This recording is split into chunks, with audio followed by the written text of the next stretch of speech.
Дорогие друзья, была такая девушка в советской армии, единственная летчица-казашка, легендарная Хиуаз Доспанова. Еще в школе девушка стала ходить в местный аэроклуб и вместе с аттестатом получила удостоверение пилота запаса. Сразу с началом войны 1941 года Хиуаз стала штурман-стрелком в легендарном первом женском 588-м бомбардировочном авиаполку, который впоследствии прозвали «Ночные ведьмы», из-за ужаса которого они наводили на вражескую армию в ночное время. Всего Хиуаз Доспанова совершила 300 боевых вылетов.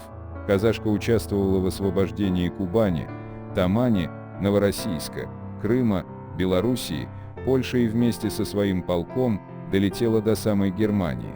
За храбрость и отвагу в Великой Отечественной войне летчица Хиуаз Доспанова награждена орденами Красной Звезды, орденом Отечественной войны второй степени, орденом Красного Знамени, медалями за оборону Кавказа, за освобождение Варшавы, за победу над Германией и другими боевыми наградами.